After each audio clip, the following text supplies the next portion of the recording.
Good day, everybody. I hope that you're well and ready to start another vibrant week. From wherever you are, I hope you're looking forward to embarking on yet another challenge in your life. This week, we'll be looking at taking a challenge emotionally. And just true to the word, this is an emotional subject, not just for me, but for many. When you're looking at taking a challenge emotionally, I would like us to take time, not take time out, not take time apart, but take time within to do some self-reflection on your emotional health.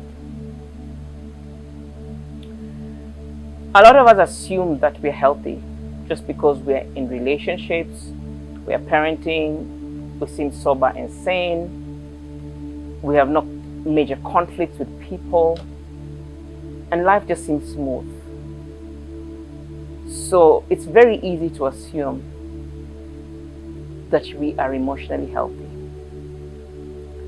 when in actual sense there could be deep rooted brokenness in our emotions that without attention may lead us to continuously make decisions and choices, or continuously have expectations on others that we're not even aware of.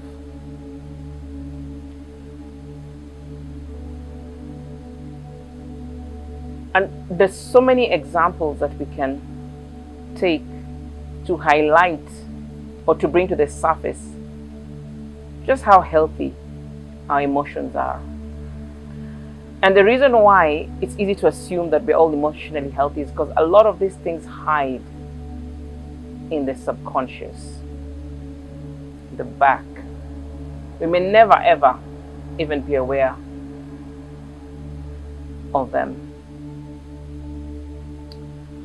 A lot of people's emotional health is triggered, determined by other people, by how other people make them feel, what they say or don't say, what they do or don't do. Sometimes even these expectations are silent. You find somebody is low over a period of months just because someone somewhere didn't act in a manner that they expected them to act. They didn't say what they intended them to say, didn't do what they intended to do. There was an expectation that was unmet. And it triggers an underlying state of emotion that people may not even be aware about, but that is in there. Okay? So you find some people are in some environments and either they become antisocial, aloof, withdrawn, or they may become very icy. And some people say salty and very cutty, They look like they have porcupines because they're triggering actions because of underlying things that they may not even be aware about. So this challenge is extremely critical because I want us to look at introspection and self-reflection, to really look at what is our emotional state looking like. Okay?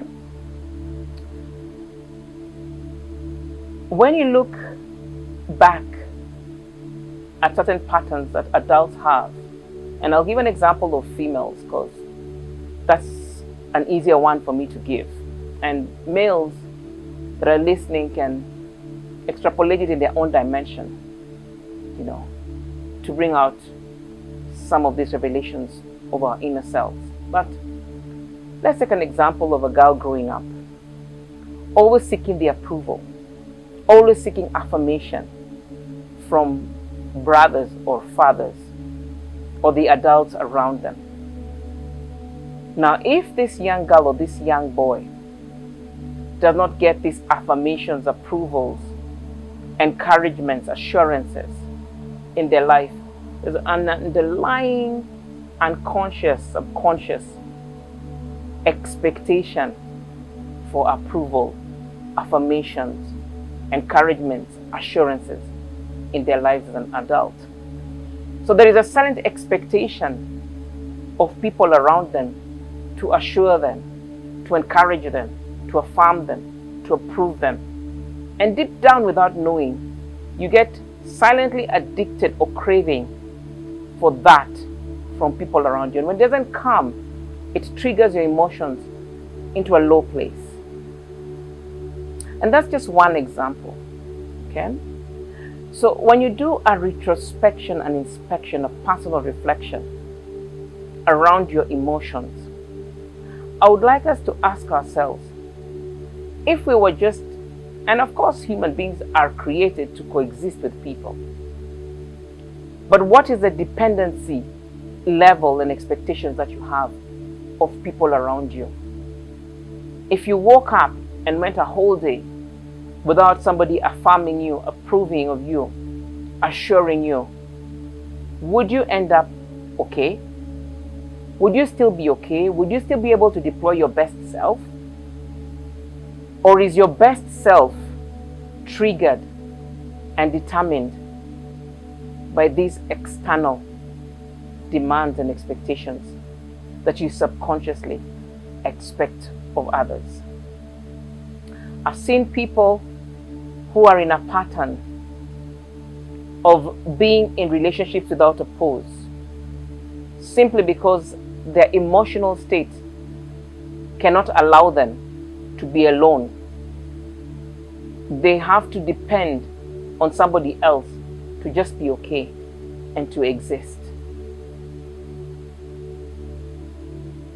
Are you bleeding and craving for other people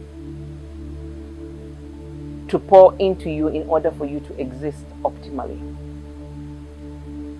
And this challenge, this emotional challenge that we're going to take up, is one that is extremely critical, because it also determines how optimal the relationships that you are in are, the state they will be in, and whether they will thrive. If you are a human being whose best side is brought out by drawing from others, then in the absence of others pouring into you, where does that leave you? In what state does that leave you? And I dare you in this challenge to go deeper and seek a connection that is deeper with He who created you. Because if you tap from that source, then you become self-assured. You become confident in who you are. You become fully approved of the one who created you. So that if nobody else around you approves of you, you're still great. You're optimal. And that emotional state that you end up being in is an optimal state of high performance, right? When you're self-confident and your emotional health is optimal, you can be the most objective in all your engagements. Your expectations of others is healthy. You don't put unnecessary and undue pressure on the expectation that you put on others. Because on your own as a person, and that's not to say that you need to live in an island on your own, but on your own, you're okay, you're happy, you're mentally stable, you're self-assured.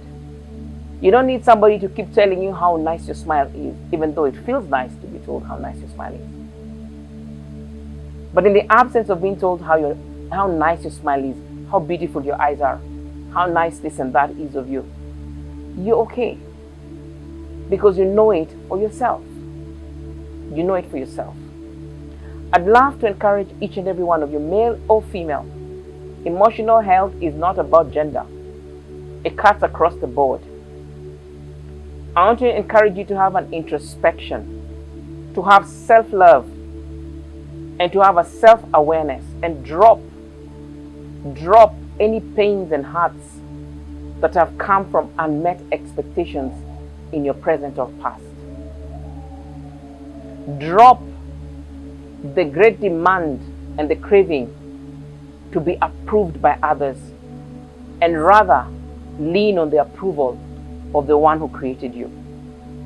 So that in turn, what flows out of you is healthy and is assured and is stable. You see, when you're double-minded and your emotions are double, you cannot be stable in all your ways. The Bible says a double-minded man is unstable in all his ways. Double-minded emotions. You feel good today, you feel bad tomorrow. You're happy in the morning, you're sad in the afternoon. People don't know how to act or behave around you. You become like a time bomb that people are dancing around. They don't know if you're smiling, if you're happy, if you're sad. Just have a continuous frequency. But if people want to connect with you, they can be able to know what to expect of you. And that comes from within. Past disappointments and hurts is something that requires healing. And unmet expectations from our parents or from people that we grew up around or things that we engage with. I know, at least in my environment, in Africa, and especially in my country when we were growing up, we were always chasing a moving goalpost. Always. No matter how hard you worked in school, your teachers always expected more. There was no time. I don't know if they went into a school that said never appreciate hard work. I don't know. But we were always chasing moving goalposts. No matter how hard you worked, no matter what you scored, the teacher's way of telling you did well was to tell you, do better. Why didn't you get this one? Strive for 80, you get 80. They ask you, why couldn't you get 84? You get 84. How about you do 87? You get 87. Why didn't you get 90? You get 90. So it's forever a moving goalpost and chasing subconsciously approval that ends up being unmet. So as an adult, you're showing up as somebody who's always trying to do their best to get approval, which never comes. And where does that take you? It always puts you in a place of not enough. It's never enough. You're never good enough. And that then affects your emotional well-being. So take control and take stock. And then become kind to yourself. Be kind to yourself. Acknowledge that you're great. Acknowledge that you're making great efforts. Acknowledge that you can never be perfect. There's nothing perfect. There's never a perfect score. There's never a perfect outcome. And be okay with the milestones you make. Realign and readjust those goalposts for yourself. Don't wait for people to come in life to adjust them for you. Because then you're giving power to other people externally to set for you goalposts which are based on their understanding and their yards, not yours. Okay? And then you become a cool person, a confident person, an objective person, a content person, an emotionally stable person who is okay from the inside and who can adapt well on the outside. Okay? So the challenge that we're going to take this week is we're taking a challenge emotionally.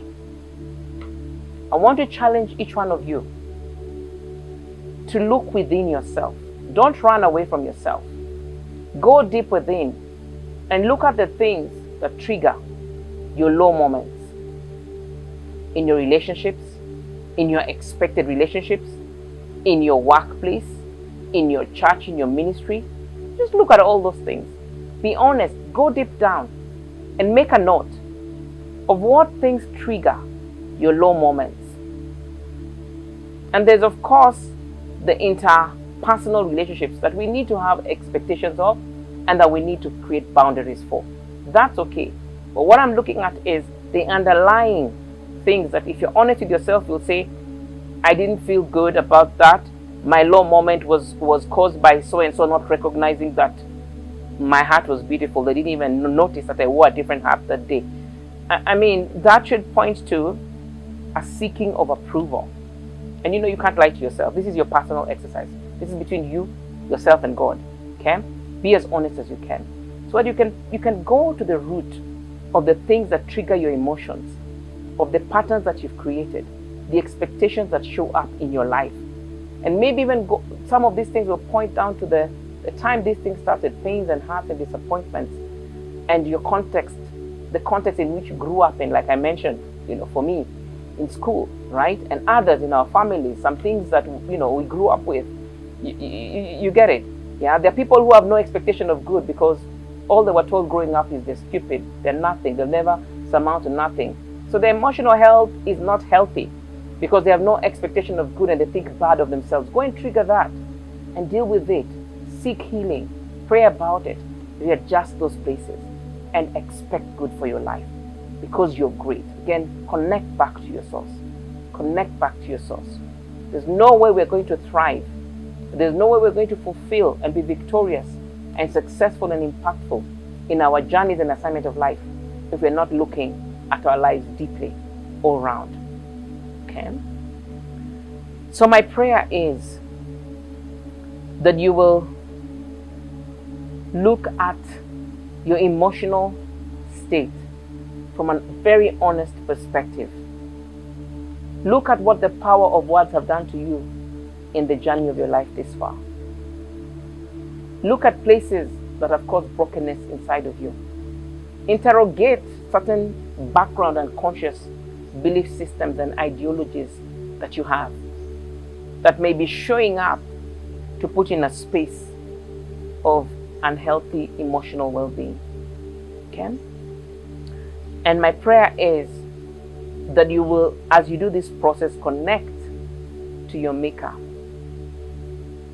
for spiritual strength and healing so that you can go beyond those pains and hurts, those crazy unmet expectations, those paths of revenge on humanity because of what didn't happen to you.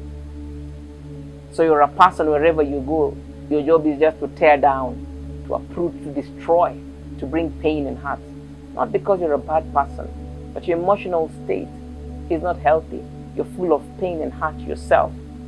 And so you go about hurting others as a coping mechanism. And I pray that we will realign these things and be people who can show up emotionally healthy and strong so that we create healthy relationships that thrive, so that together we end up fulfilling our assignments. Do have a blessed week.